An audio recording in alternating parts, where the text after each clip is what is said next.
Est-ce le début d'un crack boursier? Bienvenue dans ce nouveau Trading Analyse. Je vous propose que l'on voit ça ensemble. C'est parti!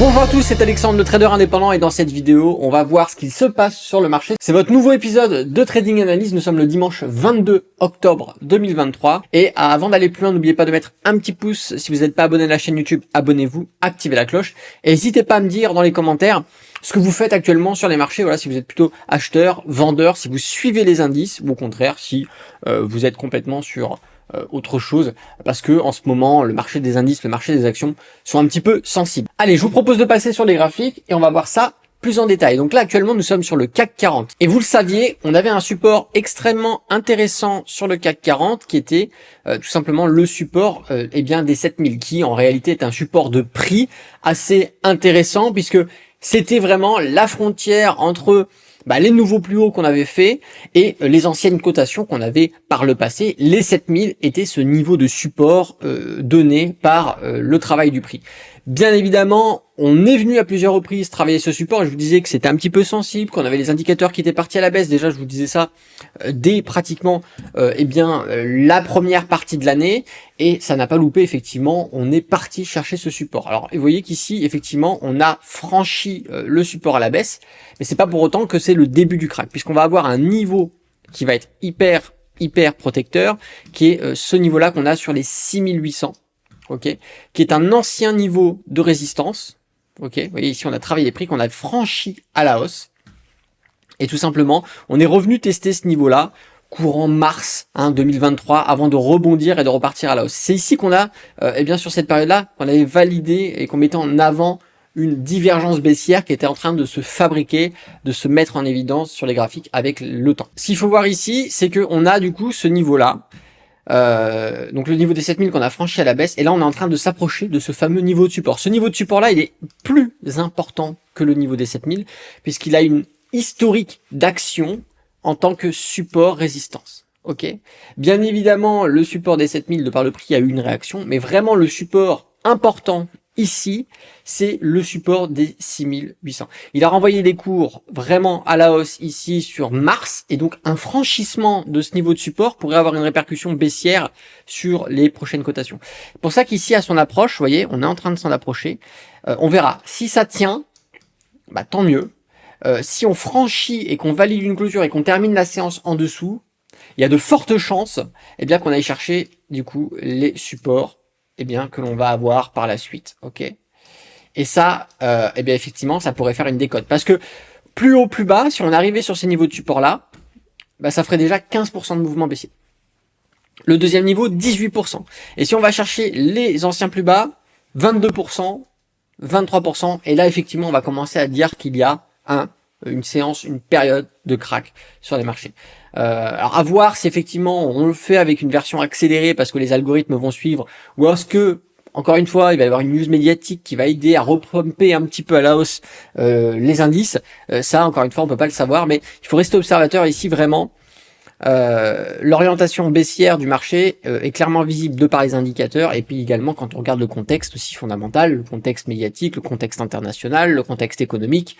C'est pas forcément favorable à une reprise haussière, mais on n'est jamais au bout de ces surprises. Il faut toujours avoir en vision différents scénarios, et même les scénarios haussiers ne doivent pas être écartés, même si effectivement en termes de probabilité ça reste assez réduit en termes de réalisation. Alors ce qui est intéressant de voir maintenant, on va regarder le DAX.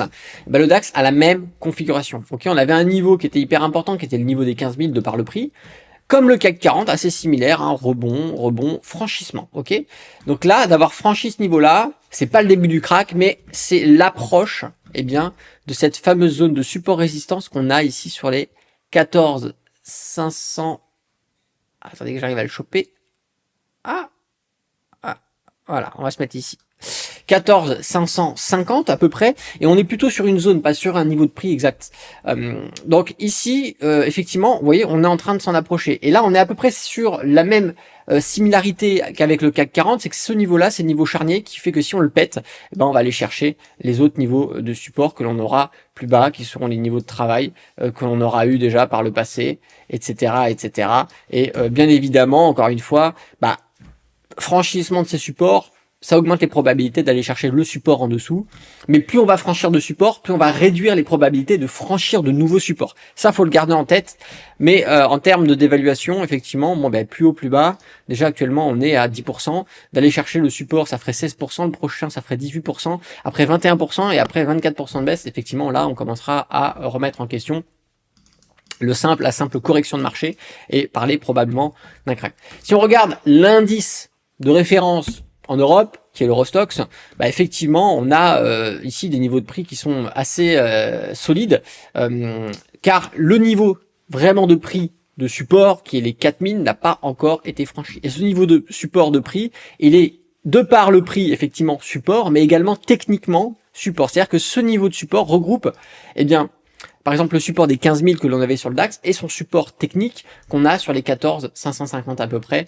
Et donc ici, ces deux niveaux de support qui sont encore une fois présents sur le CAC 40 parce qu'on a la même configuration avec deux supports. Ces deux supports sont regroupés dans une seule et même zone qui est un support ici sur les 4000 de par le prix et technique. Regardez, support résistance, support, ok. Et puis là, tout simplement, on s'en approche. Qu'est-ce que va faire l'Eurostoxx? Encore une fois, si on a un franchissement, validation de clôture de la séance en dessous, on augmente les probabilités d'accélérer le mouvement baissier et d'aller chercher encore une fois les différents intermédiaires, les différents niveaux que l'on va avoir, les derniers plus bas, et voilà. Et ainsi de suite. Et effectivement, là, le scénario, vous comprenez qu'il est plutôt baissier. Mais dans le cadre du trading, bien évidemment, vous comprenez qu'à chaque fois qu'on s'approche d'un support, que ça soit le CAC 40 de DAX Dow Jones, un support, effectivement, signal d'achat ici, c'est pertinent pour prendre. Je parle de trading, donc les scalpers, les day traders, swing traders, attention.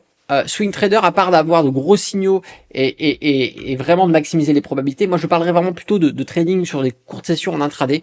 Day trader, scalper, effectivement, là aller chercher les achats sur les supports, c'est pertinent.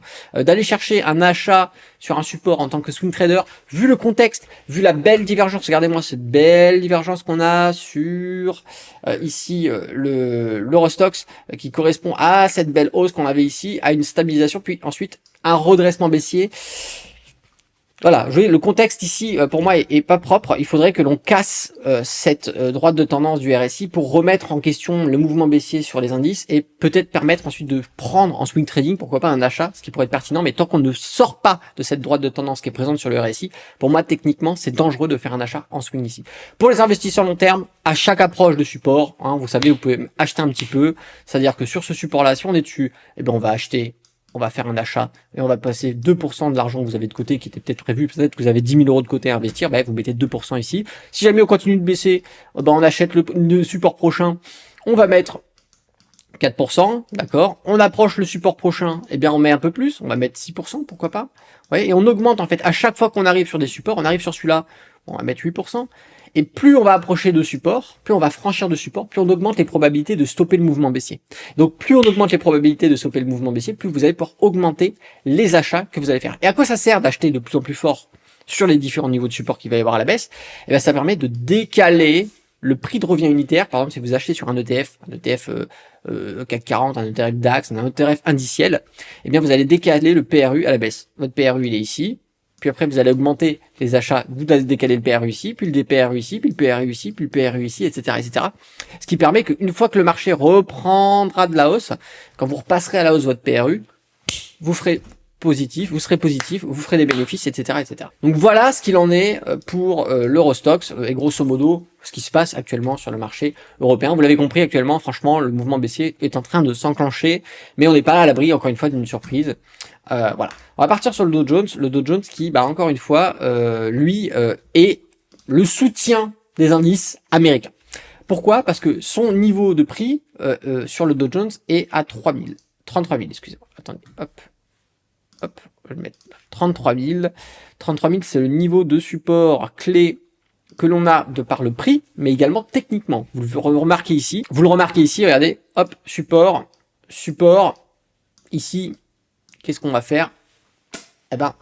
Encore une fois, il va falloir observer, il va falloir regarder les graphiques, il va falloir regarder le comportement du prix sur cette niveau, sur cette zone. Est-ce qu'on va repartir à la hausse? Est-ce qu'on va partir à la baisse? Si on part à la baisse, effectivement, déjà regardez ce qui s'était passé ici, on avait cassé notre droite de tendance, ok? Donc ça peut peut-être être une navigation supplémentaire. Ça, faut pas l'oublier. On est en dessous de notre nuage Ichimoku. Ok, nuage Ichimoku, on est en dessous. Donc ici, on augmente les probabilités de mouvement baissier. Et regardez ce qui se passe. On s'approche eh bien de notre niveau de support. Donc je pense que sur le Dow Jones, ça va être déterminant, voilà, sous les jours qui va suivre, de savoir si effectivement on enclenche un mouvement baissier. Dans ces cas-là, on ira chercher les différents niveaux de support. Ok, on va voir les différents niveaux de support. Donc je vous les trace grossièrement, mais vous avez compris. Et plus on va franchir de support, plus on augmente les probabilités d'avoir un rebond haussier. Donc plus on augmente les franchissements de support, plus on réduit les chances de casser le prochain support. Ça, il faut le comprendre. Donc encore une fois, la stratégie ici, elle est simple. Investisseur long terme, plus vous arrivez sur les supports, plus vous augmentez votre agressivité sur les achats. Pour les traders, day traders, swing traders, support, vous cherchez les signaux de vente, les signaux d'achat, excusez-moi. Et si on fait des pullbacks sur des résistances, vous cherchez des signaux de vente. Pour les swing traders, attention, parce que encore une fois, la corrélation indicielle qu'on a sur l'ensemble des indices au niveau international est quand même favorable à des mouvements baissiers. Donc moi, je dirais aux swing traders, attendez, soyez observateurs, et quand on a vraiment un arrêt des mouvements baissiers et qu'on peut faire un achat, je pense que c'est là qu'on va pouvoir se régaler. On va partir sur le Nasdaq. Le Nasdaq qui, regardez, très intéressant le Nasdaq ici, ok.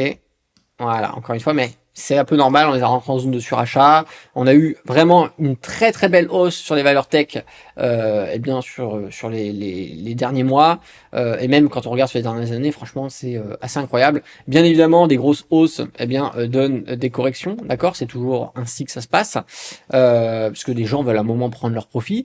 Mais ce qui se passe ici, voilà, divergence haussière, passage du prix sous le RSI, et où sont les supports, où sont les résistances? C'est simple, hein, le Nasdaq va avoir le prix des 15 000. Attendez que je vous trouve le prix des 15 000, hop, qui était ici à un niveau assez intéressant. Mais en réalité,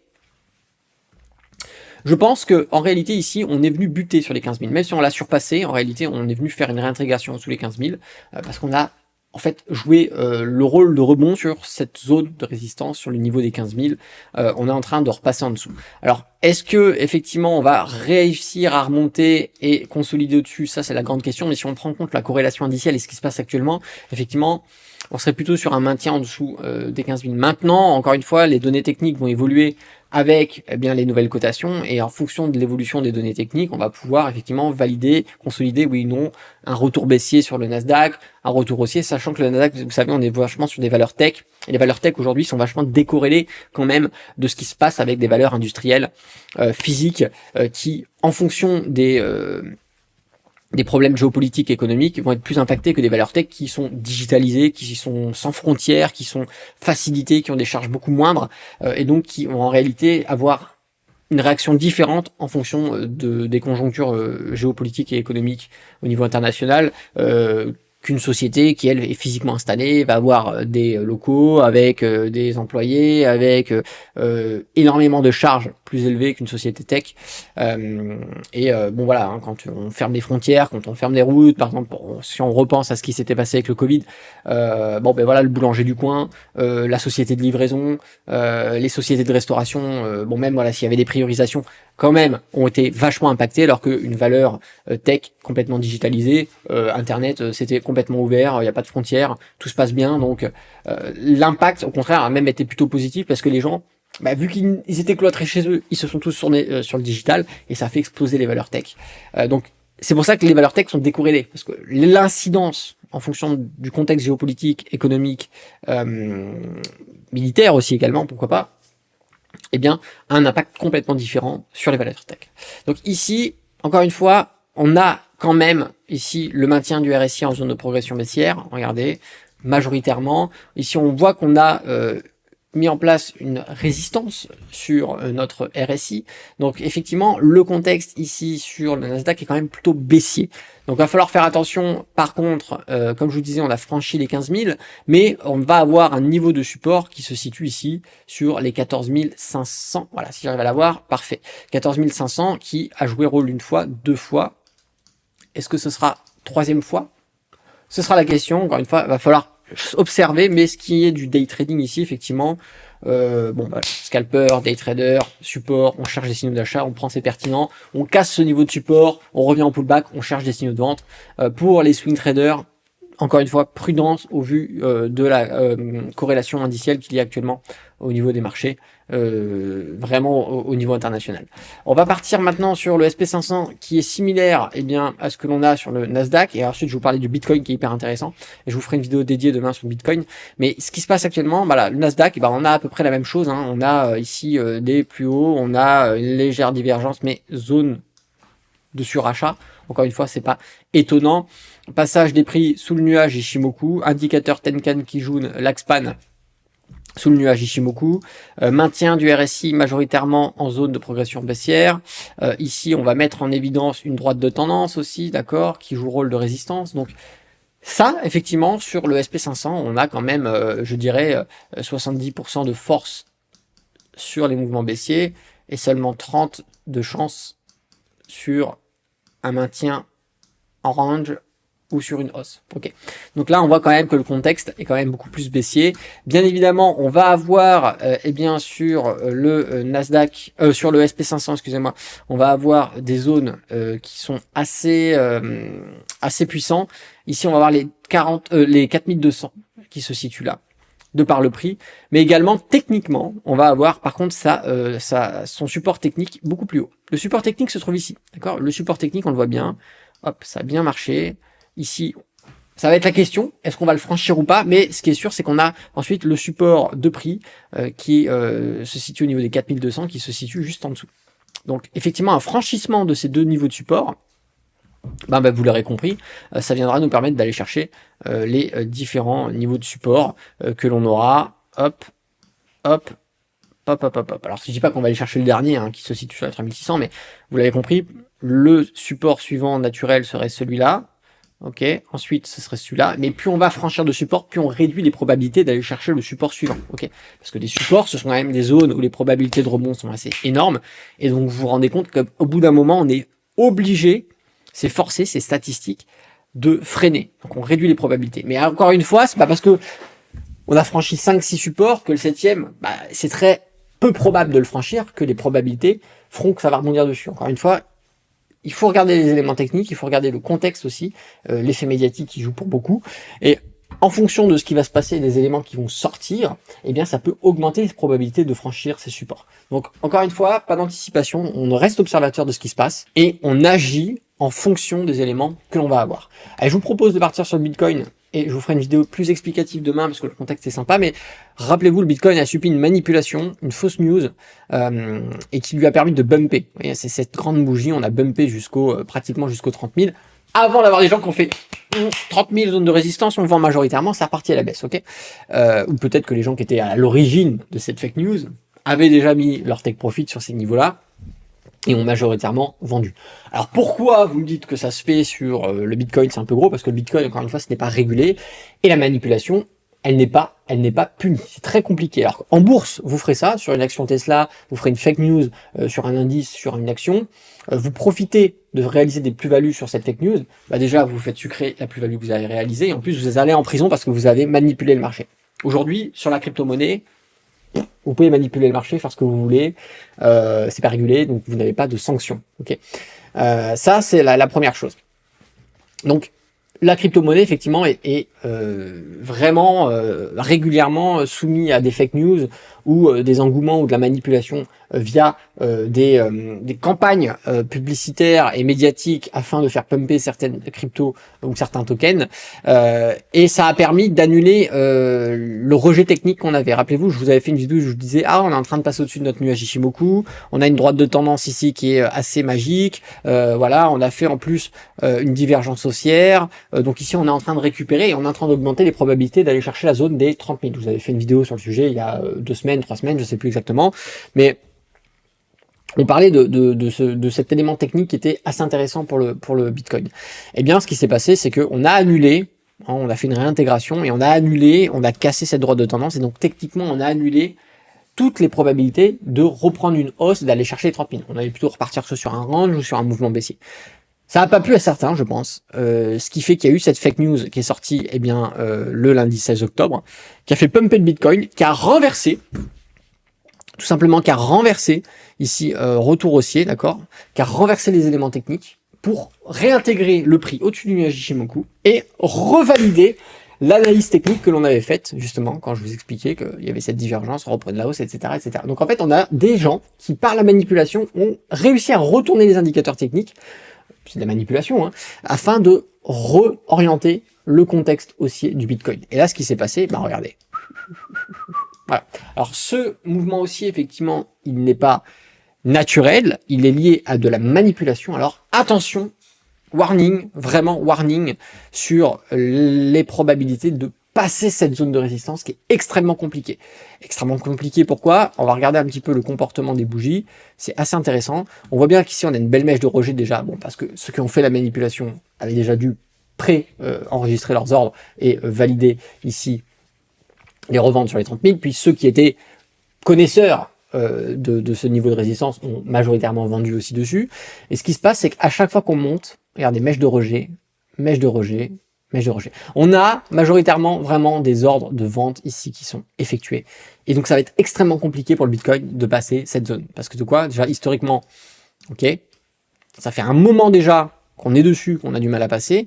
Mais également, techniquement, ici, le RSI qui est en zone de surachat contre une résistance, c'est jamais bon signe. Souvent, c'est signe d'une correction et donc d'un retour baissier. Ok.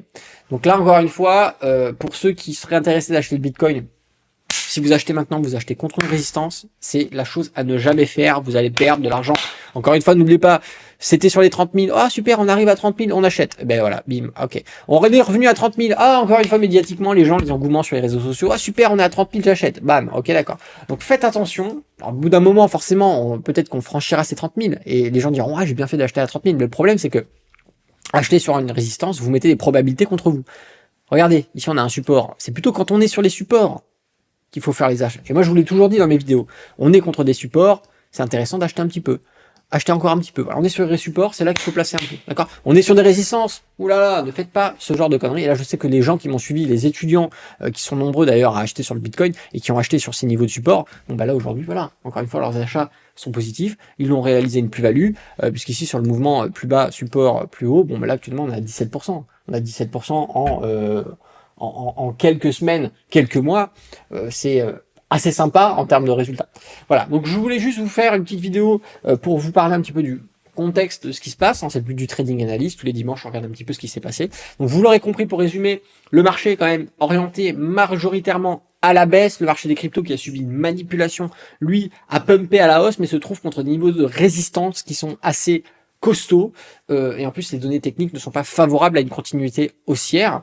Donc ça, encore une fois, voilà, il va falloir suivre. Est-ce qu'on va avoir d'autres manipulations? Est-ce que les gens vont en avoir rien à foutre des éléments techniques et vont quand même acheter en masse? Ça, c'est encore une fois de la simple et pure spéculation. On ne pourra le savoir que quand ça se passera. Allez, si cette vidéo vous a plu, je vous invite à mettre un petit pouce. Si vous n'êtes pas abonné à la chaîne YouTube, abonnez-vous, activez la cloche. Et puis si vous voulez tout simplement réagir à eh bien ce trading analyse, n'hésitez pas à envoyer votre message dans les commentaires juste en dessous. C'était Alexandre, le trader indépendant. Moi je vous dis à bientôt dans une prochaine vidéo. Et d'ici là, tradez bien sur les marchés financiers. Ciao.